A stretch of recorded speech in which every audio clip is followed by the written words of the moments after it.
And welcome back to another broadcast here on Real Sports as we're coming to you on a Friday night, and it's in Brownsville, Texas. Tonight at Sam's Stadium for a matchup between Harlingen South's Hawks and the Raiders of Rivera. I'm Joe Bowling. Aaron Sines joins me on my right-hand side. It's been a couple of years since he and I have done a game together, but we've done a few, enough that we should be comfortable in the booth.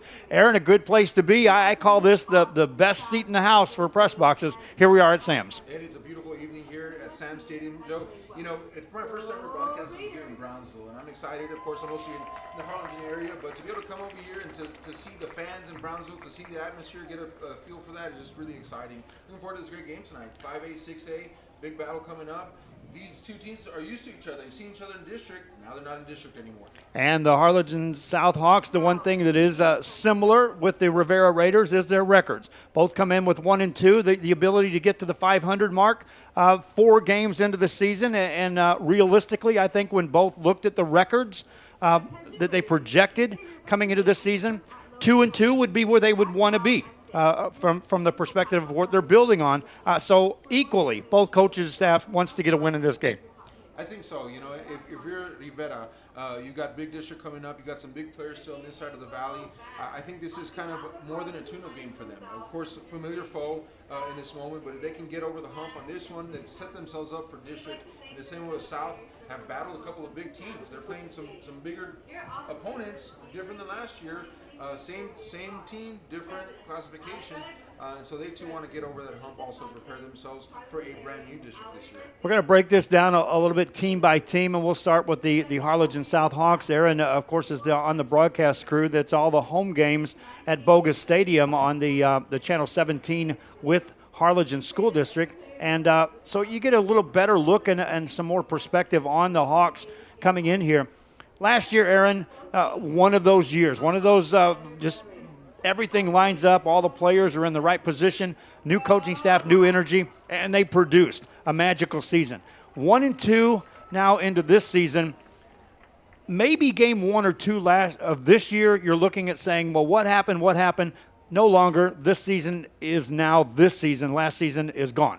I think it's a reality check for Harlingen South football fans. Last year, magical season, undefeated, right? And then had that big loss against PSG North in the playoffs, who's hot this year as well. And so I think that this year that reality hit in Bird Bowl. It kind of set the tone for the season. Not that Harlingen South is worse off than last year, but it's different this season. The classification, they're really playing into that classification this year. And so I think reality has already set in.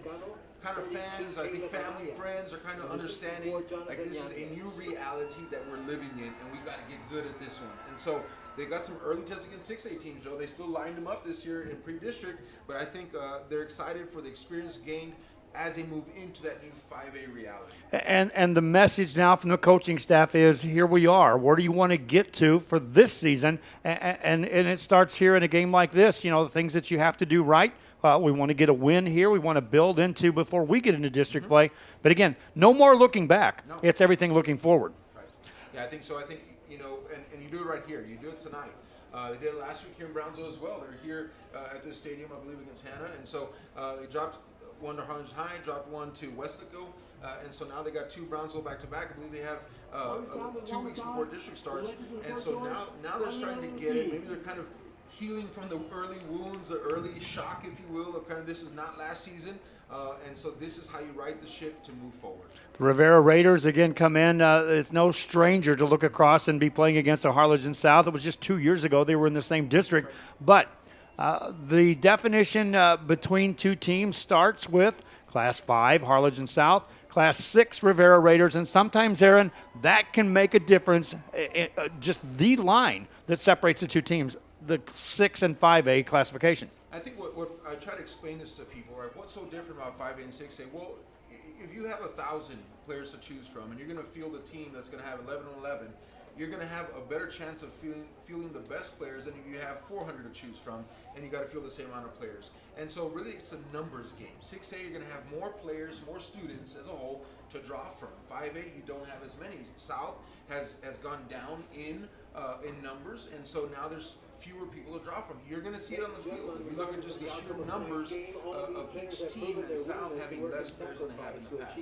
And so from the sheer numbers perspective, 5A has less to draw from than 6A. At 6A, more to draw from, more opportunity to have perhaps some better talent. And better talent, and then those walking the hallways, easier to recruit to get a few extra players. And when you're talking a few extra players, it means guys tend to get a chance to rest. At the Class 5 level, traditionally, you're going to see a few guys, in some cases many guys, go both ways. Harlingen South will be just like that tonight.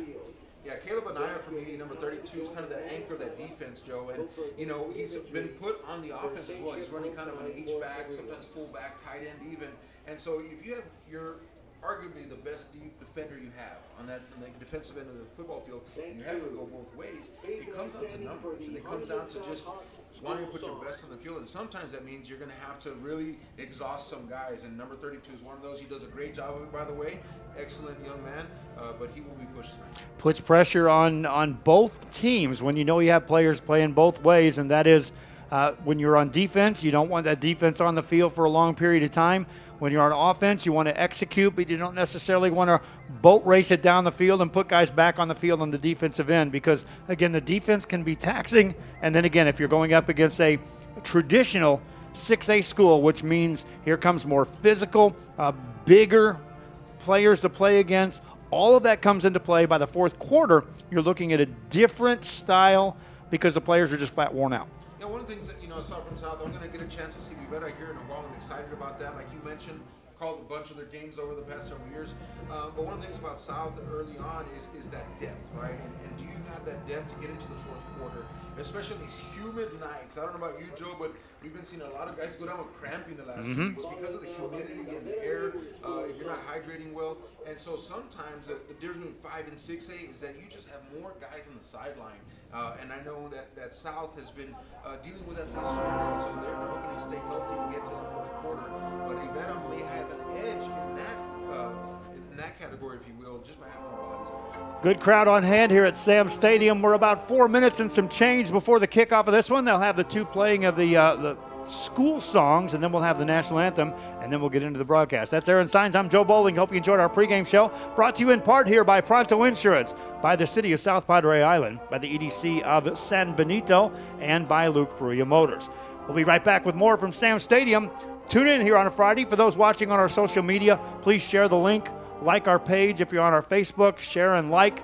And if you're on our YouTube channel, please subscribe to the channel and let other fans know these games are going on. What we do is free of charge. We don't charge schools to broadcast the games. We don't charge fans to watch them. Everything we're doing is reliant on the commercials that you see when we take our commercial breaks. We'll be back with the opening kickoff of this one from Sam Stadium after this. Plan your escape. Beach, bay, or both. Sunrises and sunsets daily. Memories made all day. Live music and great food round out your visit. So why wait? SoPadre.com. We're the St. Joe Bloodhound Cheerleaders, and you're watching Real Sports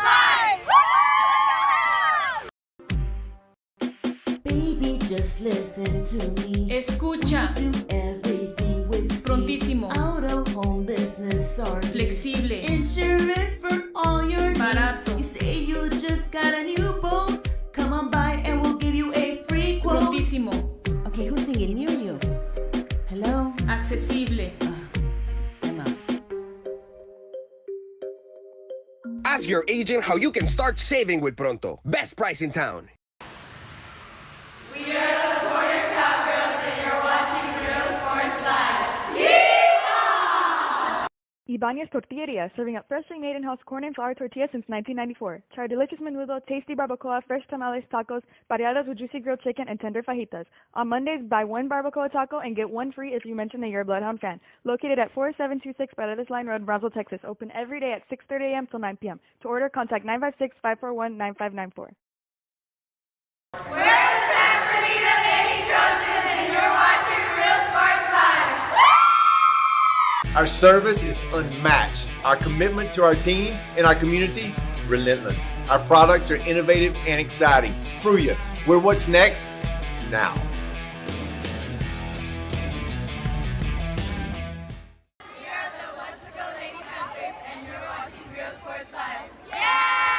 Music lovers, you have to stop and see the assortment of records, tapes, and records memorabilia at Forever Memories today. Located at 237 North Sam Houston in San Benito, Texas, there's over 10,000 records on display and more coming every day. Looking for your favorite album from the past, first pressings, collectibles? How about a 45 with a single you just have to have? Freddie Fender, Johnny Cash, Hank Williams, Elvis, Beatles, blues, rock, classics, Tejano, it's all here. Organized and priced for you. Forever Memories, 237 North Sam Houston, San Benito. We are the Red Lady Raiders, and you're watching Real Sports Live. Yeah! Hi. At Racing Canes, we're huge football fans, but we're also fans of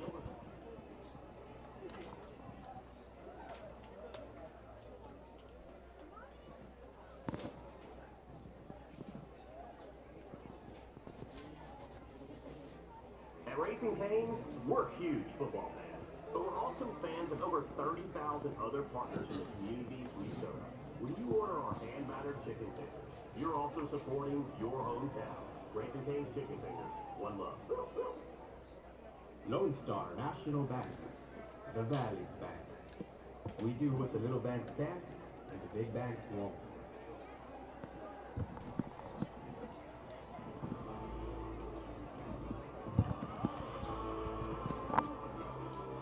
Traditionally, our mics are going, and we're feeding their 17, so if we ever need to talk off mic, we'll just press that up. Okay. Got it. Down, we're in. Down as well. We're in, yep.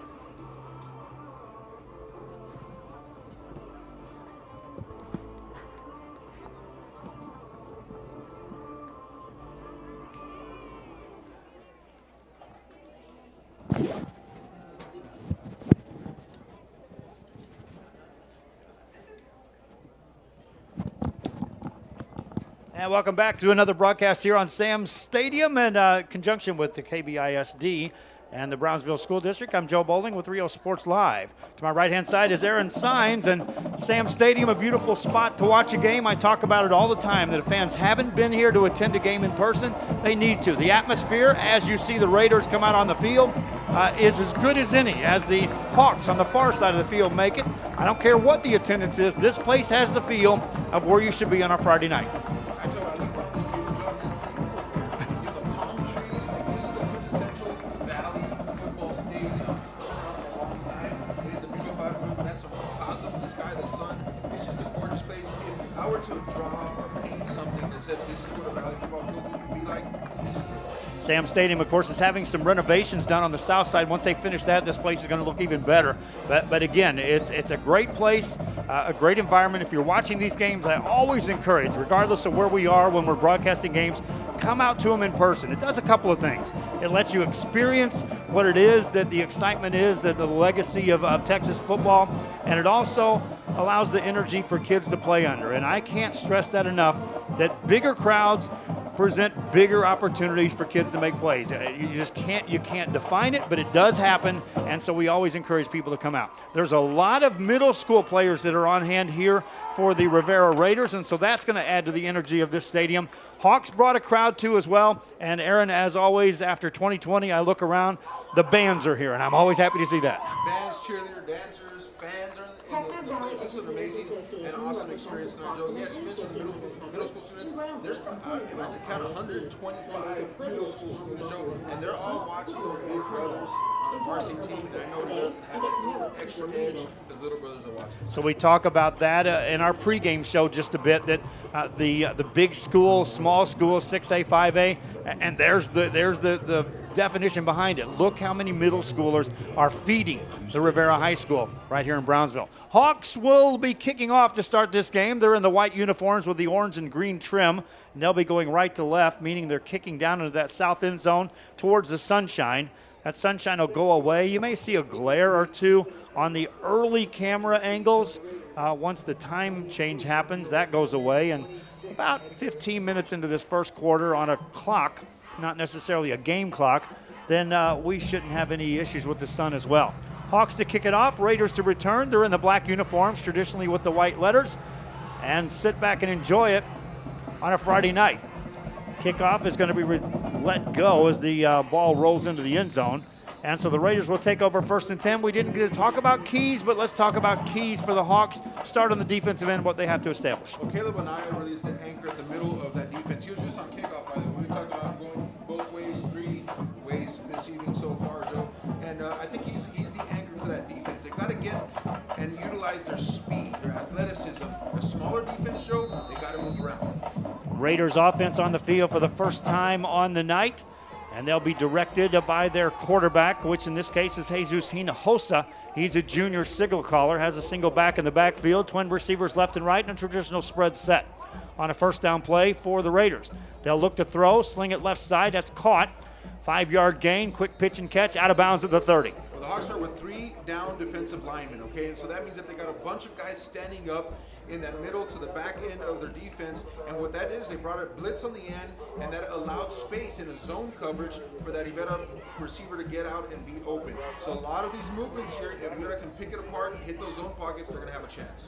A lot of people talk about establishing a run before the pass. In a lot of cases, a 4 or 5 yard passing game can be just as deadly as a run. 3 receivers, right side on a 2nd and 4. They'll run it left side, and the Hawks are there to stop that, bringing up a 3rd down. First running play goes nowhere. That time they go back to that 50 defense, have a nose guard right up in front of the center. They bring 2 defensive tackles and 2 defensive ends, and that really did a good job of holding that line of scrimmage. That way the run game could not get established. Interesting to see how the Hawks already in 2 different plays have shown 2 different formations. Luis Reyes was the ball carrier, gained a yard on the play, and it's 3rd and 7. A minute into this one. We are just underway in the first quarter here from Sam Stadium. Rivera Raiders and the Harlingen South Hawks. Quarterback once again is Hinojosa. 3rd down, wants to pass. Right side, it's caught. Receiver catches there. That's Fabian Moreno. He tries to make a man miss, dives forward. Needed to get to the 35. Not sure he got there. Moreno really had plenty of space to get upfield, and I think to get that 1st down, but he chose to dance around a little bit, try to make some people miss. Perhaps he would have gone just full forward. He had enough gap because those defensive backs were playing off, giving space, and so maybe just missed a little opportunity right there, but that's going to be open. The short pass, get upfield. Do you dare go for it on 4th and less than a yard on the first possession of the game? Raiders have that choice. I think they're going for it, Joe, with the force back there in the backfield. Hinojosa is a quarterback. They need to get across that 35 to get a 1st down. Hawks are crowding up at the line of scrimmage, and they will go for it on a 4th down play, running play, and that's not going to get there. The Hawks make the play. What a play by Reno. Number 38. He is a junior, and he gets in the backfield and makes a critical stop for the Hawks here early in the game. Just great heads-up play by him, not losing the tackle, holding on for dear life, and taking the running back down. So a stop on downs, and you talk about gifted field position. Harlingen South Hawks defense hands the offense the football on their opponent's 34 to start a drive. 10:34 to go in the first quarter, and flip the switch. Advantage Harlingen South as August Wilson brings his troops out and looks to call the first play. 3 receivers right side, a low snap. He'll fumble it, pick it up, gets hit, and down he goes. Good job. Number 10, Abel Campos, linebacker, senior from Brownsville Rivera, doing a good job. Yes, it was a bad snap. August was trying to pick it up, but number 10 came right across that line of scrimmage, doing a great job of awareness, getting the quarterback down, lost about 5 yards. 2nd down for the Hawks. If you're just joining us, the Rivera Raiders took the opening kickoff and went for it on 4th and less than a yard. Didn't make it. Hawks have taken over, now facing a 2nd and every bit of 14, make it 15 yards to go. Wilson drops back, slings a pass right side, overthrows and incomplete. Trying to climb the ladder, but nothing there. Ethan Gaddis, number 4, was in that slot receiver position, and they had 3 receivers and 2 defensive backs on that top end of the field there. Hawks really missed an opportunity. I think August Wilson's throw was just a little bit over, a little bit too much. Had he connected with number 4, Ethan Gaddis, that could have been a big gainer. This could have been an opportunity to gain some early momentum for Harlingen South, and now the Rivera Raiders have a chance to regain that with 10:01 to go. Just 2 minutes in and 2 storylines already developing. 3rd and long now. Pass play right side. That's going to be caught. Yards after the catch across the 35 down to about the 32s. They got back beyond the line of scrimmage, but still 4th down and a good containment. That's the idea for Harlingen South right there. Joseph Vergara, number 18, the senior wide receiver. They're looking out there. They've seen that what Rivera's doing is they're bringing in that defensive back from the outside. They're pinching him in and bringing on the blitz. So what that's doing is creating a mismatch on the outside. 3 wide receivers, 2 defensive backs. The Hawks will exploit that as long as Rivera gets it out. Each team has had it once. Each team going to go for it on 4th down as the Hawks face a 4th and 7. Pass play, right side, it's caught. They'll need some yards after the catch, and they get it. A 1st down inside the 25 to the 23. Jacob Cano, the junior receiver, same exact play, Joe. They're going right back to it, 3rd time in a row. If it ain't broke, don't fix it, right? They like to say. And they're going to do it until it gets stopped. There's a weakness on the outside. South is finding it right now. Cano made the catch, and again, directly straight forward. Didn't wait. Made sure he got across that line needed for a 1st down. Ball spotted at the 23. 3 minutes into the game, and the Hawks have a new set of downs in Rivera territory. And they'll overload the backfield here. 2 receivers either side of the field, and they'll look to run up the middle, fighting hard for some extra yards. 3 Raiders bring the ball carrier down. Good tough run there by the running back number 4. That's Ethan Garza. He touched the ball earlier as well. I really feel like South is setting up something here. They're running that trips right. They bring them all into the backfield, but watch that backside single receiver that's a man-to-man coverage. 2nd and 8 for the Hawks. This is one of our games coming to you on Real Sports throughout the area. I'll run down that lineup for you, but we're at Sam's here with this one. 2nd down play for the Hawks. Wilson drops back to throw, looking right side all the way, diving attempt. That's reeled in, a catch made by Jacob Cano. Great job there by the receiver, and the defenders are really giving a lot of soft coverage on the outside, meaning that they're giving 5 to 8 yards of cushion to the receiver. So they're running little 5 to 7 yard hook patterns, little outs, and that's allowing them to get open in space. August just has to put it there, give them a chance to catch it, and that's an automatic 5 to 7 yards. Wilson has connected on his last 3. He's now 3 of 4 in the passing game, just 20 yards. But again, that can be as effective as a running game as long as you're gaining yards on those pass plays. 3rd down and just under 3 yards to go for the Hawks. Handoff here, running to the 15, and that's not going to be enough for a 1st down. The Raiders are there to make a big play. Great job there. Number 24, Jesus Fernandez, the junior linebacker for the Raiders. He did a great job. He pins on the outside, was coming in on the blitz, and he was able to get upfield, but then break down and make sure that his eyes were on the football, able to make a tackle in the backfield and set them up with a 4th down. That was Carlos Moss. He tried to get to the 15, never got there. So, yeah, a loss on the play. And now a 2nd, 4th down faced by the Harlingen South Hawks, and for a 2nd time, they appear to go for it. Single back in the backfield is Garza. Wilson on a 4th down play. Sees a blitz potentially coming up the middle. Takes it. They pick it up. Pass play right side. Caught! And down the sideline. 6 points. Hawks score with a touchdown. That is big. Gilbert Lerma, number 44. He plays defense, folks. You rarely see him on the offensive side of the ball, Joe. But that time he's playing an H-back. Gets out on a little flat pattern. Nobody covered him. Perhaps they did not see him on the field before. He gets out in the open. Nice out. Great connection. Hits him in stride. And he just lumbers away toward that end zone touchdown. 2 conversions on 4th down, one of them equaling 6 points. Wilson to Lerma. And with 6:52 to go in the 1st quarter, the Harlingen South Hawks, the visiting team on the scoreboard, kicking an extra point. The kicker is Esteban Morales. He booms it away. It's up and through. 7-0 Hawks on top. Kickoff coming up. Raiders get it for a 2nd time right after this. I invite you to visit San Benito and see for yourself the many things this community has to offer.